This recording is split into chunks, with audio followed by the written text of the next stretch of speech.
ឡើយសំណួរបែបញញបែបពីដោយសារអ្នកអស់គ្នាចូលចិត្តពេកអញ្ចឹងឥឡូវខ្ញុំមកធ្វើទៀត sound ដូច AI ឈ្មោះបងអ្នក comment ហ្នឹងដូចធុង AI ដែរបងសុំធ្វើសង្សារបានអត់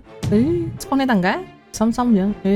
អីក៏អត់ស្ដាប់ធ្នាប់មកមានអាណាម៉ៃអត់យកញ៉ាំអញ្ចឹងសុំ9បានអត់អ្នកនេះចម្លែកគួរតែទៅកាត់បន្តាចេញបើជាចោលហើយទៅចុះបជីនៅកន្លែងដូរកែប្រែអ្នកមួយ